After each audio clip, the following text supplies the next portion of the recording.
It's the radio guy, Mike Prince. How you doing? Happy Sunday to you. We off to another fast start. Man, if I were one of those guys you were putting your money on for picks in the NFL, I'd have made you go broke this weekend.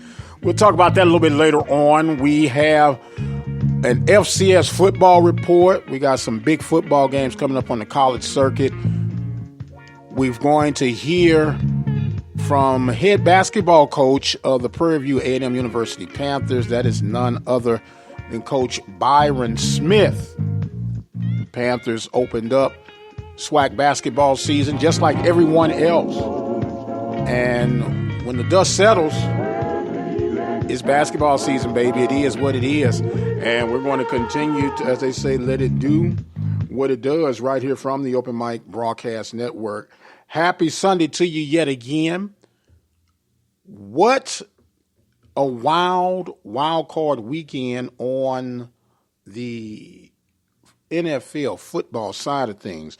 I got to admit, I got together with my old college roommate, old Kenny Furlow, and we were just talking, and we did a segment on the wild card weekend picks, and he smoked me.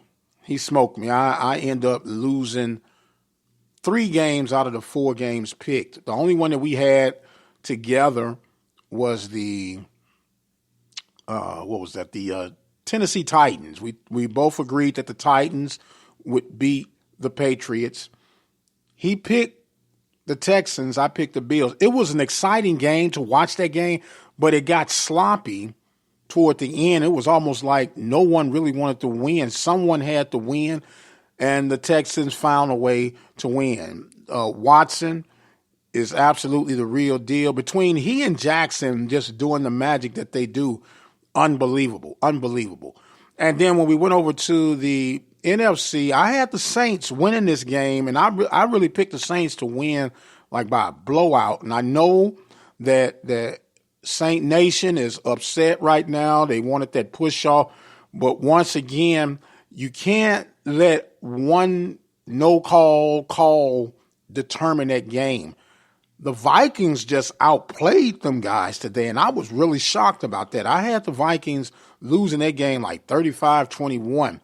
And the Seahawks find a way to make it happen again. They just did what they did, and they were able to hold off the winless Eagles. Now, it makes you wonder. I know it was a concussion protocol deal with Wentz, but, man, this guy has become like an injury-prone character.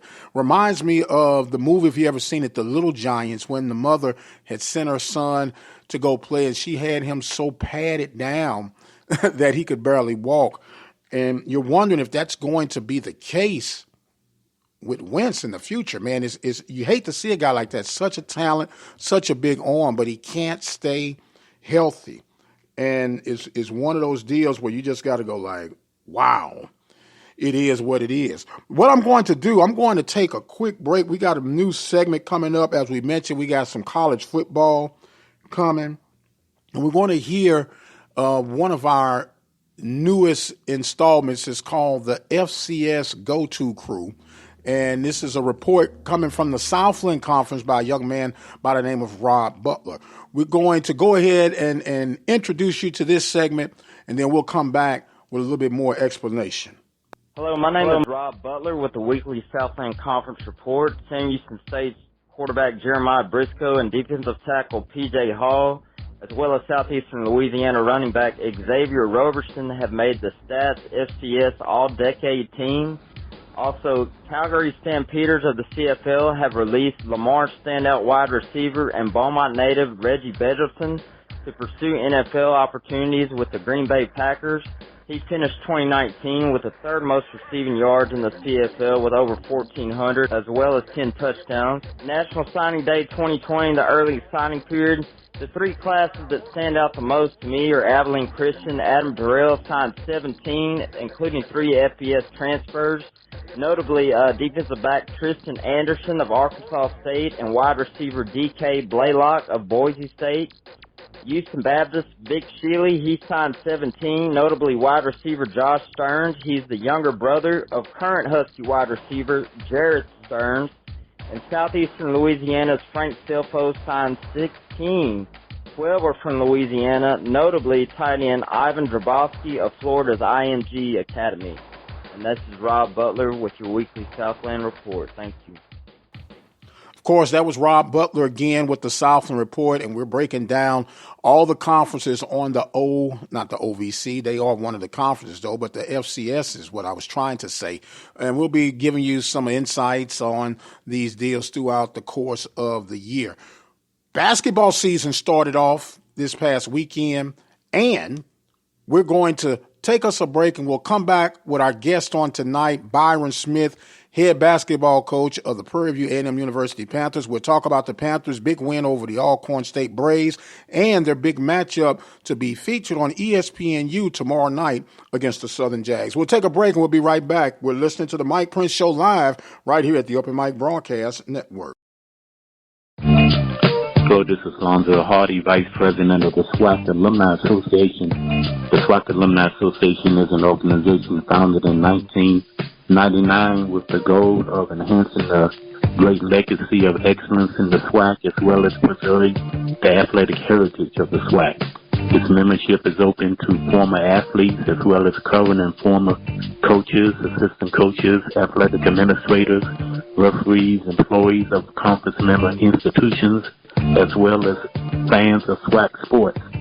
Individuals interested in gaining membership can contact the organization's president, Roscoe Nance, at 509 Worcester Street in Herndon, Virginia, 20170.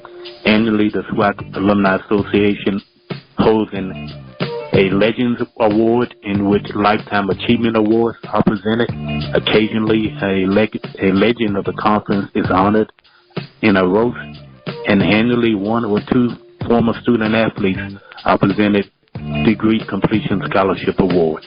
Contact the organization's president, Roscoe Nance, at 509 Worcester Street in Herndon, Virginia, 20170. Are you one of the many Americans that deal with the effects of diabetes? Diva Skin Conditioner could be the remedy that you need. Diva Skin Conditioner is a formulation that was designed with you in mind. Diva Skin Conditioner comes with a money-back guarantee. That's how confident they are in their product.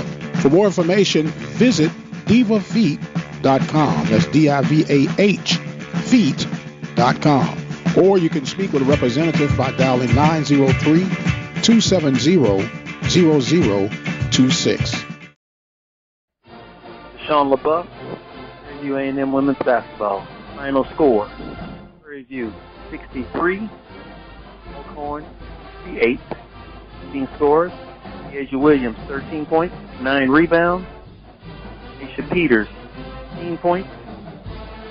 Nick Newman 10 points. Be back in action on Monday at home versus Southern University. And welcome back live to the Mike Prince Show here at the Open Mic Broadcast Network. That was Coach Sean LaBeouf of the Lady Panthers. They fell short to Alcorn to open up their SWAC season 68-63, and they'll get ready just as the men will be on tomorrow night against the Southern Jaguars. Now, that game is going to be on ESPNU, from what I've been gathered, and the Panthers are coming off a huge win themselves over the Alcorn State Braves. Of course, they play each other each time around, and the Panthers were able to spread their love, winning by the score of 84-70. We are now joined by the head basketball coach of the Prairie View A&M University Panther. That's none other than Coach Byron Smith. How you doing this evening, Coach? I'm doing well. And yourself, Mike? Oh, man, great. Happy New Year to you. And congratulations, man, picking up where you left off from in conference play. I appreciate it. Really, really excited about what we were able to get done last night.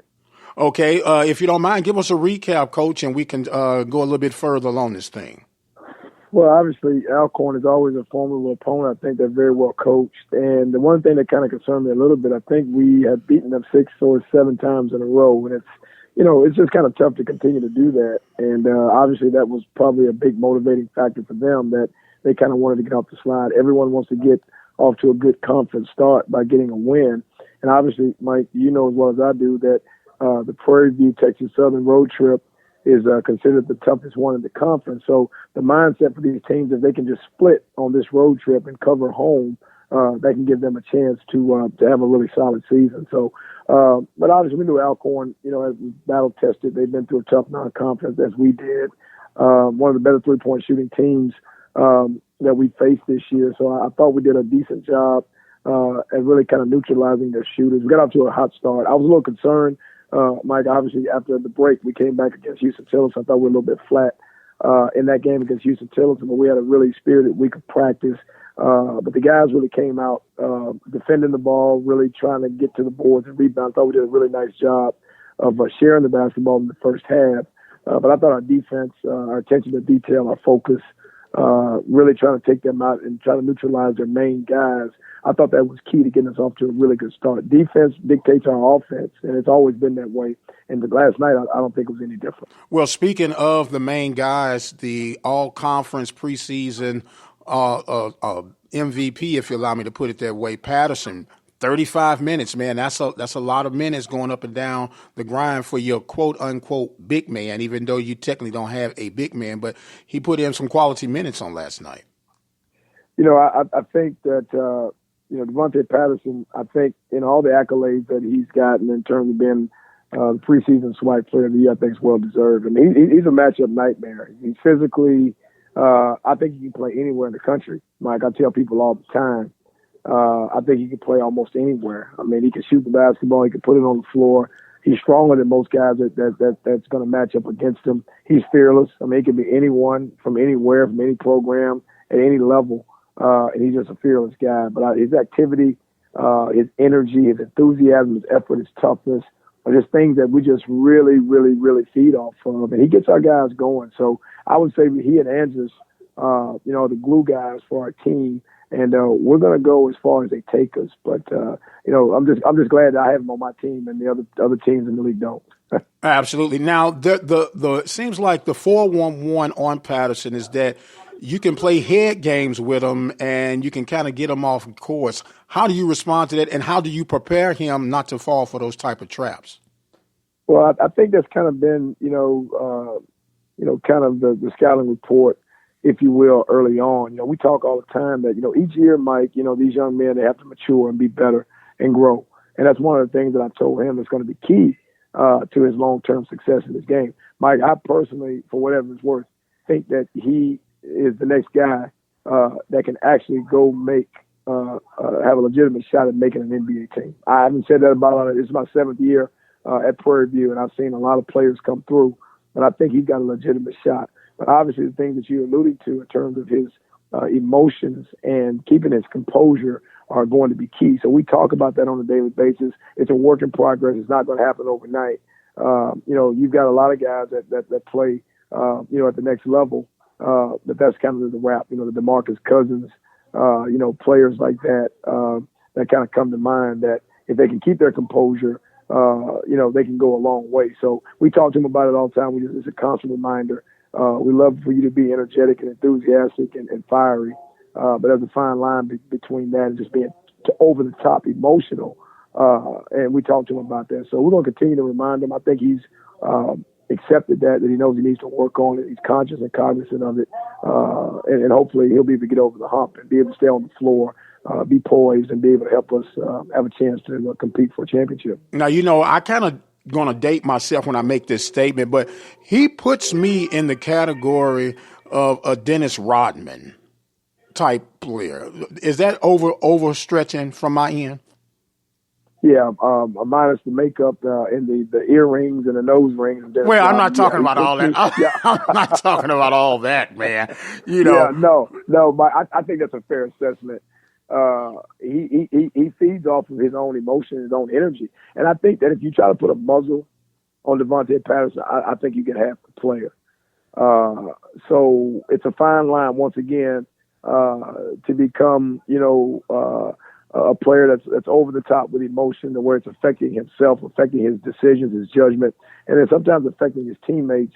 I think which in the past has kind of been a little bit, he's kind of gone that way, but I think he's channeled that into something positive. But yeah, I think that's a fair assessment. He's a player like Dennis Rodman that feeds off of his emotion and gets the guys fired up, gets the crowd into the game.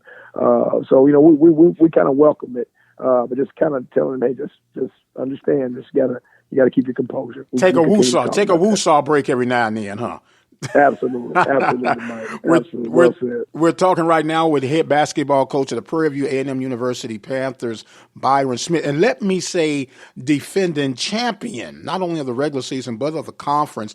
I know that's old news right now, and it's the new season, but you had a chance to reflect on the accomplishment that you had as a team.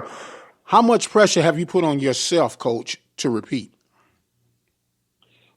Mike, I think, when we become content, and I think the next door neighbor to being content is complacency. I always push the envelope. I always raise the bar.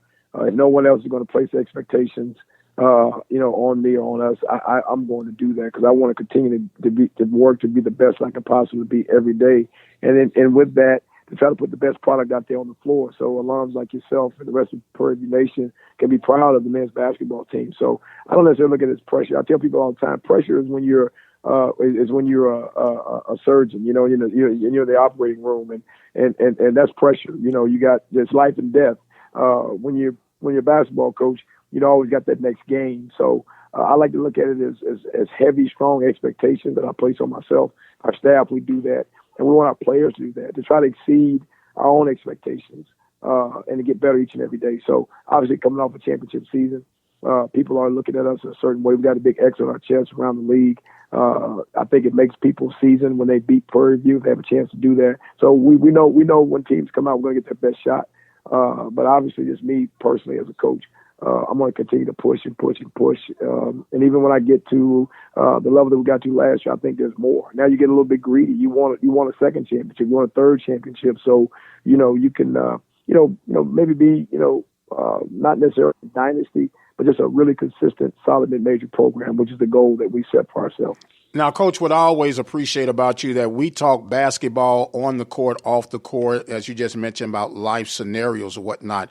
But when we talk about this game as it's evolving right now, it's almost becoming a disconnect with a true postman this game. And have you seen your coaching style and approach and even philosophy adjust with that? I know it's hard for us to get postmen on our level, but life across the board is kind of adjusting with this big man as we once knew him, becoming more of a point guard. Now it's not unusual to see a 6'10" point guard. It's just kind of like, it's just the way of the game now. You got guys like Kevin Garnett, from a few years back and, kind of started to change things. And now you've got the Karl Anthony Towns and, Joel Embiid, Anthony Davis. These are the guys, the bigger players that really like to, they're hybrids now. I think the last true back to the basket guy was probably Shaquille O'Neal. And when we're recruiting guys right now, Mike, we can't even call them big men. We call them bigger players because if you call them a big man, they think that you automatically going to throw them in there around the basket. So everyone wants to be versatile. The game is sexier for bigger players to be out on the 3-point line, putting the ball on the floor. But everything kind of comes in cycles and trends. So right now that's where it's going. But hey, 2-3 years from now, maybe we'll get a big, guy like a Shaquille O'Neal or Kevin McHale, Tim Duncan or David Robinson, guys like that who used to play around the basket, which I think that's real basketball. What's going on right now, I think it's kind of fun to watch the versatility of the players. But I think for you to have complete balance in basketball, I think you have to have that low post presence. It's missing right now, but maybe that'll change in the next few years. What we try to do, we try to have all of our guys have a focus on trying to score around the rim. Our point guards, our two guards, obviously our 3-4s. I know Henry's a 6'8" guy that we thought bringing in that he was going to be an inside guy, but, he tricked us. He likes to step out in 15 feet, 18 feet. But I will tell you this, one thing I do like about that young man is that he'll chase rebounds and he'll do things traditionally, the traditional way of a big man and trying to rebound the ball. So, like I said, we'll keep plugging. Everyone's looking for that 7-footer that you can throw it into and just kind of say, hey, man, I know there's going to be a basket. We haven't gotten to that point yet, but we're going to keep on striving and try to find that guy. Once again, we're talking with Coach Byron Smith of the Prairie A&M University Panthers. They're coming off their win against the Alcorn State Braves, getting ready for Southern. We're going to talk about Southern in just a moment, Coach, but I want to get back to the balance and the cohesiveness of this team that you have. There's a player on that team that I'm kind of partial to, man. I kind of called some of his games when he was in high school, and he's just one of my little favorites, and that's Brother Lister, man. Tell us what he brings to your team. I know he's got a unique situation, but overall, what does he bring and the type of impact he has on your team? Antoine Lister, he's a throwback, Mike. That is very rare in this day and age in the game of basketball at almost any level. To have a guy that's always going to be the first one there in the gym, no matter what it is. If it's a practice, if it's a shoot around, if it's a game, he's always going to be the first guy there, and he's usually the last one to leave. He's a loner, if you will, and I think that's just because of his personality, his thought process, and that, he's all about the grind. He's all about the work. You never have to worry about him going to class. You never have to worry about him missing something. He's everywhere that he's supposed to be. And you know what? There's no one that's perfect, Mike, but the Almighty. You and I both know that. But of all the kids that I've ever coached, I've never coached a kid that's been more consistent than Antoine Lister.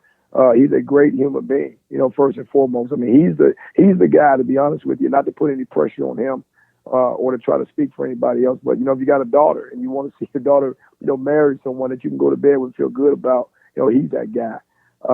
And on top of that, being just one of the hardest working basketball players I've been around.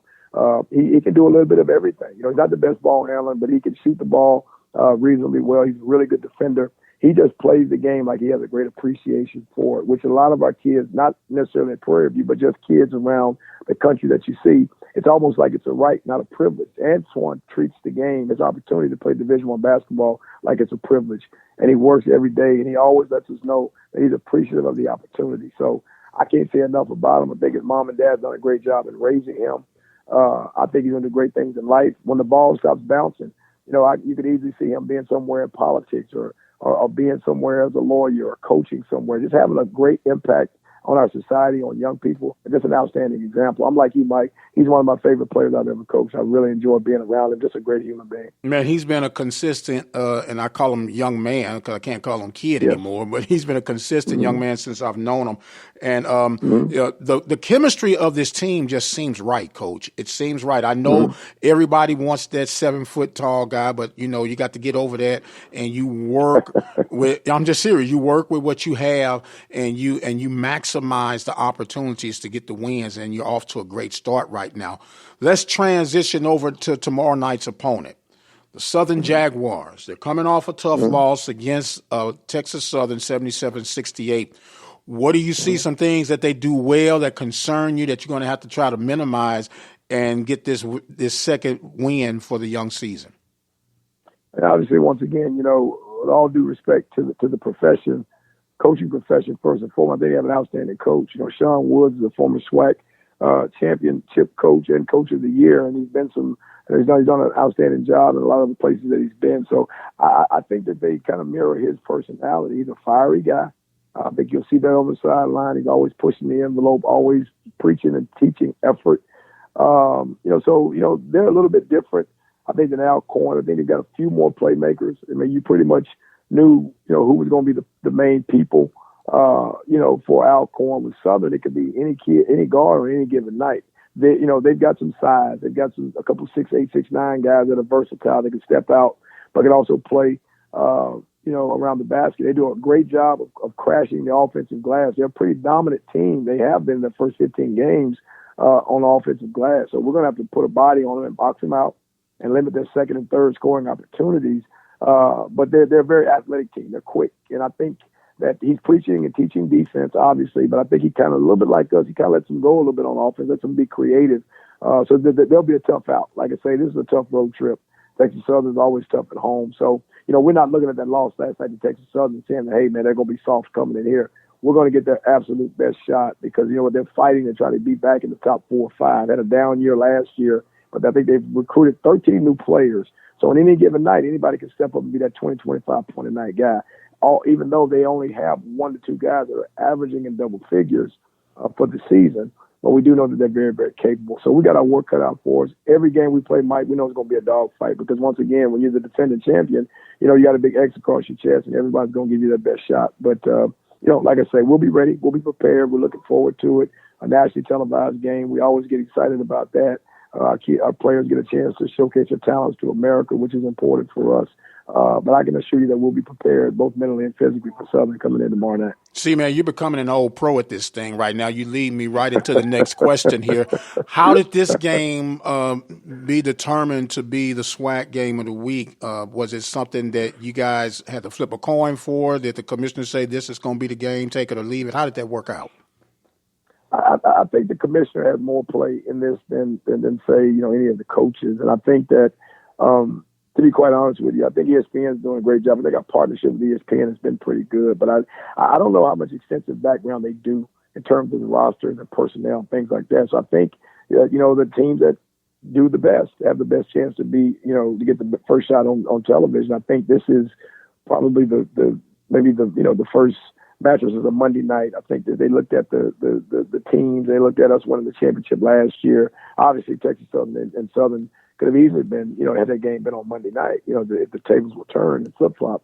But I just think they looked at the fact that we won the championship this past year, and they want to give us first dibs at it. But, any of these schools in our league can kick it off and be great games to watch. But, we're thankful. We're appreciative. I think it's just a testament to our hard work and how we're trying to build this thing over a period of time, brick by brick, day by day. So we're thankful for the opportunity to be able to showcase our talents on national TV. All right. Well, Coach, look, my final question, because I could talk to you all night, man, but I do value and appreciate you meeting with us live on tonight. But likewise. When you look at your team, and we know that you have your non-conference, we call that the fundraising campaign, then you get into your regular conference, and then there's the third season of the tournament. Mm-hmm. When you're coming off, in most cases, what is considered a rough start with the non-conference play, at what game during your regular season do you figure that you know what kind of team you have? You know what? To be perfectly honest, it was pretty early this year. And, Mike, a lot of times, the non-conference, the record is not always indicative of really who you are and what you are as a team. It can be very, very misleading. But I would probably say our fourth game. Because obviously we started out at Central Florida. I thought we did a really, really good job. University of Texas, Cal, these different people that we played. And I thought we were very, very, very competitive, just beyond 20 minutes. I think anybody can give a great 20 minutes and be down 4 points or up 5 points or whatever. But I thought that we went way past a number in terms of minutes, that we were right there, 35, 36, 37 minutes. So I felt like probably after the fourth or fifth game, hey, you know what? I think we've got more. Not saying that our team is better than last year, because that was a special year for us, but I just thought that we had more, weapons to throw at teams. I think we're more deep this year than we were last year. But one of the things I constantly and consistently tell our players and anyone that will listen, that when you get in a tough non-conference like that, you're on the road, a lot of things go on, a lot of things can happen that are beyond your control. You're one possession or one call or whatever away from, things being different. But the one thing that we always focus on is getting better each and every game. And this is what I say, Mike. Sometimes you can win and not have the most points on the board at the end of the night. And that's what we stayed focused on, because there's things that we want to work on and things that we want to get better at. And I saw us steadily getting better, improving. Arizona State, Loyola Marymount, Colorado, Seton Hall. You all those games. And Loyola Marymount's a game that easily could have, should have won. I don't get into moral victories, but had you seen that game, you probably would agree with me. And some of these other tough opponents that we came up against, I thought we belonged. So you felt really good about it. But again, it was some nights that I walked away and I felt, really, really good about our performance. And I said, you know what, we're really close. I think we're better right now than we were at this stage last year in the non-conference with that special team. So we're just trying to build it. We want to be humble and hungry. Keep working each and every day to try to improve and outdo our last performance. But it's very tough on that road, Mike, no doubt about it. And I talk to the coaches in the league all the time about it. It's very tough. And your job, more than anything else, is to keep your guys upbeat, keep them positive, keep them looking to another day. And then I think we've done a pretty good job at doing that. Well, you're off to a great start, sir. We're going to wish you luck on tomorrow night. We look forward to this basketball season and our meetings on Sunday nights, man, if you're still game. Absolutely. I love it, Mike. Mike, I tell you, man, it's an honor and a privilege and a blessing to have someone to listen to, because I grew up at a place where nobody listened to anything that I said. So I was just talking a lot, but nobody was listening. But the fact that you would take out the time and listen to me and have me on your show, I'm tickled pink. So anytime you got the time, I've definitely got the energy to want to talk, because I got a lot to say. Well, absolutely, brother, we're going to keep an open mic for you at all times, and we want to appreciate you so much. Good luck on tomorrow night. Coach Byron Smith and the Panthers, they are off to a good start. They're going to continue tomorrow night against the Southern Jags. We're going to take a break, and we'll be right back with more of the Mike Prince Show live right here at the Open Mic Broadcast Network. Keep it where you got it. We'll be right back.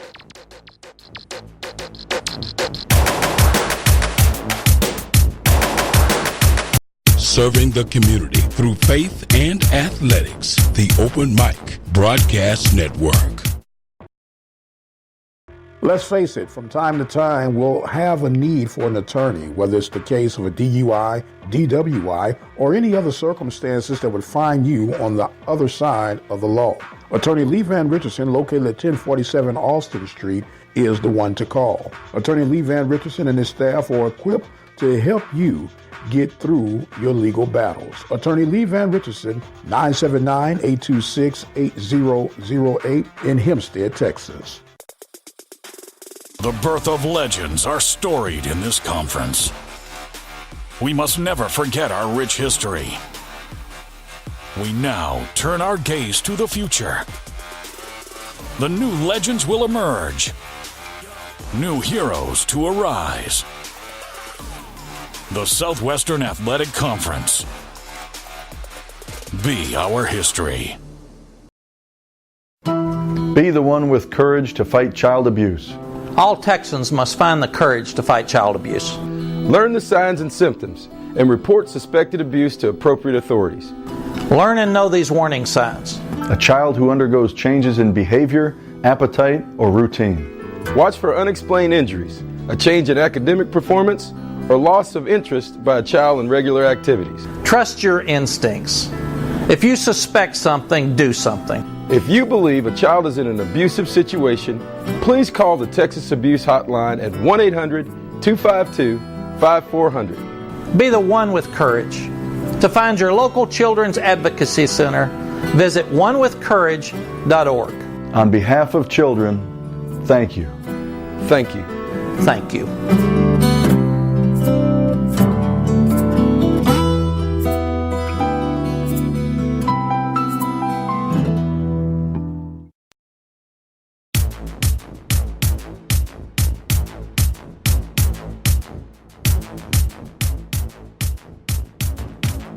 And welcome back to the Mike Prince Show Live. We are rolling right along. We want to thank Coach Byron Smith for making himself available for us here on the Mike Prince Show. We come to you each and every day right here at the Open Mic Broadcast Network. Monday through Fridays, we come on 10 a.m. Central Standard Time. Sunday nights live, we come on at 9 p.m. We also have the Carlos Brown Show. We're working on some other programs that are going to be launching off for this 2020 campaign. I want to remind you guys, our social media handle, Instagram, Facebook, and Twitter are all at The Mike Prince Show. The YouTube channel is Open Mic Broadcast Network. And we have a project that we're working on with our YouTube channel. We're actually trying to get 1,000 subscribers so we can bring you live programming through the YouTube channel. It's Open Mic Broadcast Network, OPEN, capital MIC, Broadcast Network. Subscribe today and help us reach that common cause. We have a 24-hour dial-in message line, 713-570-6736. Leave your questions, thoughts, comments, or concerns, and we'll get it on as best and as soon as we can. Once again, we thank Coach Byron Smith. A lot to say, and I didn't want to wear him out, but always a good conversation piece. He and Coach Sandy Pugh, appreciate them very much. They make themselves available because all we try to do is report what we need to report and check on, support however we can. Sometimes it's not a bed of roses, but it's just like the old saying go, you got to take the bitter with the sweet, the good with the ugly, and the sunshine with the rain. So the Panthers and the Jags will get together. Talked about Coach Woods and what he's bringing to the table for Jag Nation. Of course, he's a Mississippi Valley legend, and he's in year 2 right now. A lot of people are somewhat scratching their heads. Then some will say, hey, you still got to give him another year. If you go back to with Coach Smith, it was year number 2.5, 3, if you would, when everything came together. So it'll be interesting to see how the Wood project works out. Another project that I'm particularly concerned, I won't say concerned, but interested in is the Lindsey Hunter experiment down in Mississippi Valley in the Delta. And the Devils, they're, not off to the start that they want to. They'll be picking things up. They fell short against Pine Bluff on yesterday. As a matter of fact, how about this? We're going to kind of run through some of the scoring that we had on the men's side of things, and then we'll try to get you up to speed with the women. Of course, Prairie View was victorious over Alcorn by the score of 84-70. You had Southern University fall short to Texas Southern by the score of 77-68. And Mississippi Valley fell short to Arkansas Pine Bluff by the score of 80-76. And Alabama State could not get past Jackson State by the score of 70-67. On the women's side of things, you had the report coming up. Let me get that up for you here in just a moment. Prairie View falls short to Alcorn in what was a rough home opener. They fell short, as we mentioned, and that score was 68-63. You heard that report from Coach Sean LeBluff. And then you had Alabama State got together with Jackson State. Jackson State overwhelmed them by the score of 94-67. Alabama A&M and Grambling got together. Grambling came out on top 69-59.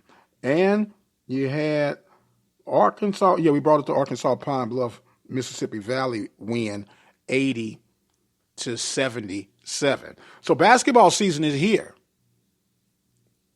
What you going to do about it? Who you rooting for?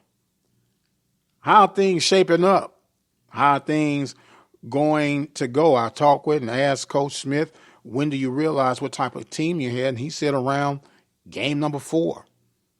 I thought he was going to say somewhere along regular season play, but he was saying game number 4 of the non-conference, you pretty much know what kind of team it is that you have, the makeup and the chemistry of things that are going on.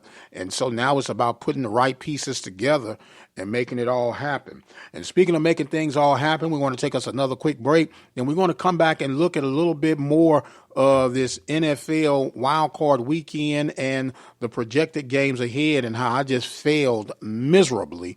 And we'll come back and talk a little bit more football. You're listening to The Mike Prince Show live right here at the Open Mic Broadcast Network, Sunday night edition. Keep it where you got it, and we will be right back.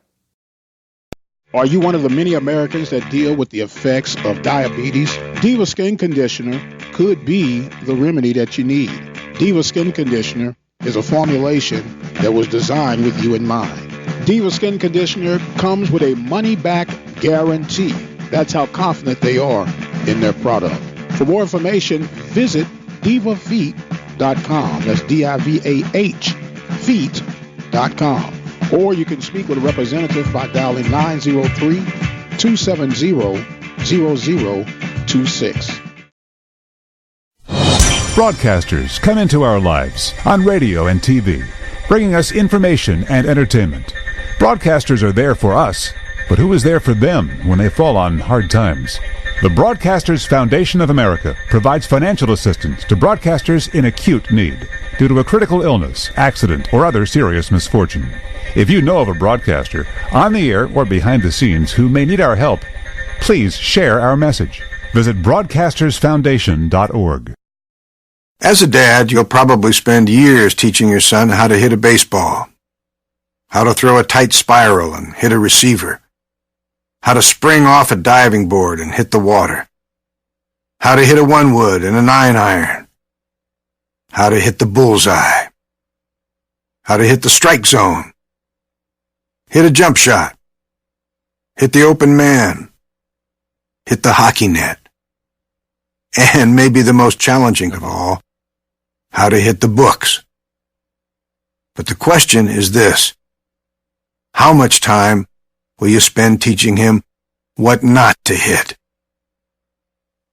Teach your son early and often that all violence against women is wrong. For tips on what to say, visit endabuse.org. Brought to you by the Family Violence Prevention Fund, the Waite Institute for Violence Prevention, the Ad Council, and this station.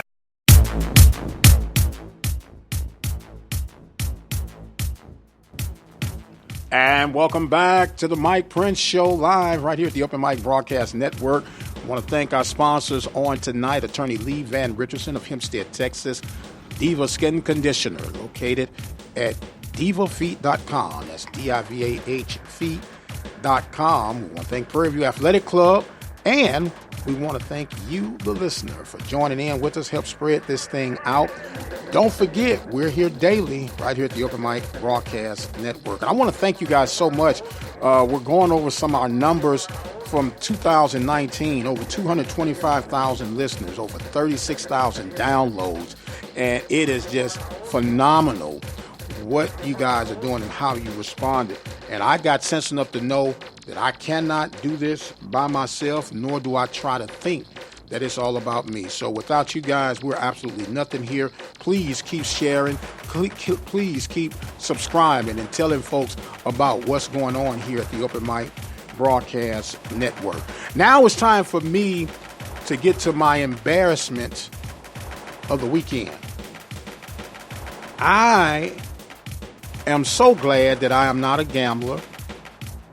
I'm so glad that all of this stuff, at least for me, is recreational. And when I do mean recreational, because if I were a gambling man, I'd be broke over the course of this weekend. Out of my 4 picks, I only got one right. And that was the Tennessee Titans beating the New England Patriots. My old roommate, Kenny Furlow, embarrassed me. He just flat out embarrassed me. He had 3 out of the 4. I had 1 out of the 4. And the scores were so eerie, makes me wonder. I had to call him. I say, hey, man, you got some inside information I didn't know about? If you're wondering what I'm talking about, you can go back to our archive section at obnradio.com, and it's going to be under the sports report. It's going to have NFL Wild Card Weekend picks. Or you can go to the YouTube channel and look up the same title. But his accuracy was just on spot. And I was like, wow, okay. Whatever you say, bro. So I told him, I said, I don't want to know who you're picking yet, but I'm afraid to go against him now. But I'm going to have to do something drastic in order for me to get caught back up in this thing. Give you some recaps on how the weekend that was in the NFL. Of course, Wild Card Weekend saw the Minnesota Vikings coming in, taking care of the New Orleans Saints 26-20. And here's one of those scary things I was talking about. Kenny projected this score to be 27-20, Minnesota. And I had the Saints blowing Minnesota out the water. it makes you wonder now, has the window closed on Drew Brees and company? You know, this was the third consecutive year, and I know what I'm going to hear from Saint Nation, but please don't start. I probably, already started, but it is what it is. Do not complain about that no call down in the end zone for the touchdown in overtime. Because if you do that, you diminish the entire integrity of the Saints organization. Why do I say that? Because anytime you get to the point where you have to rely on a call that could have been either way, think about the other opportunities that were blown. And if you have to depend on the officiating, you probably shouldn't have won. That's just my opinion. I know you're not going to like it, but it is what it is. The Seattle and the Eagles game, I picked Seattle to lose, but I didn't think that Wentz would get hurt.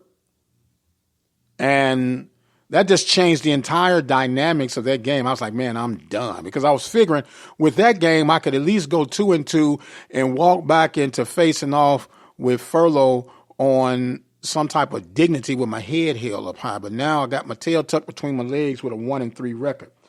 And probably one of the most interesting, non-interesting games of the weekend was the Buffalo Texans game.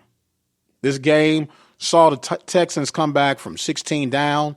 They fought back, tied it up, but then it got to a point where no team really wanted to take this game and really own it, say, this is my game and I'm going to do it. Watson was sacked, 6 or 7 times? You've got to tighten that up as you advance, and we'll talk about that advancement here in just a second. And then the end of an era as we once knew it. Tom Brady will fade off into the sunset. The question is, will he rise to fight again? Mystery right now. I'm going to say yes, simply because his last pass was a pick 6. And if you're any type of competitor, you do not want that to be the vision that's replayed over in your head. Because trust me, folks, it does replay over in your head. Years down the road, you can remember it just like it was yesterday. So I think he's going to come back. Will it be with the New England Patriots? Who knows? I think they're at the point now, when I say they, I'm speaking in terms of Belichick and Brady. They may be to the point where they want to prove to each other that they could do this without them. Now, the key element, if you allow me to use this term, the trump card in all this is Josh McDaniels. Josh McDaniels more than likely is going to get an opportunity to be a head coach somewhere. Who knows who with? Brady and McDaniel have a very solid relationship. Does Brady relocate to help McDaniels out? We shall see. Latest reports have come out that it is now official that Jason Garrett is no longer the head football coach for the Dallas Cowboys. As a matter of fact, Marvin Lewis was one of the guys interviewed for that position. Cowboy Nation, how do you feel about Marvin Lewis leading the charge? What about, I don't know the status of his contract, I'd have to probably look it up, Sean Payton. That had always been the buzz, that Sean Payton would come and take over whenever Garrett was relieved of duties. Who knows where any of this is going to end? We know that Jerry Jones, being the type of guy that he is, he's going to seek the vainglory as long as the people give it to him, and he'll dangle this thing long as he can. Don't forget, Panther basketball will be featured on ESPNU on tomorrow. We have a very special episode that we're going to have for you on tomorrow morning, featuring Johnny Football Cole. Johnny Football Cole has let it be known that he thinks it's time for him to get back into the game. And we'll let you hear his reasons why on tomorrow morning. With that being said, I think it's time for me to exit stage left. I want to thank our guest on tonight, Coach Byron Smith of the Prairie View A&M University Panthers. We want to thank Rob Butler with his FCS Southland report, Coach Sean LaBeouf with the Panthers Women's Basketball report. Thank our sponsors, Diva Skin Conditioner, Attorney Lee Van Richardson, Prairie View Athletic Club, Temple of Refuge Ministries, and most importantly, we want to thank you, our listeners. I am the radio guy, Dr. Mike Prince, and I am going to sign off for now. But until the next time, you guys be blessed, and we'll see you on the other side. Good night.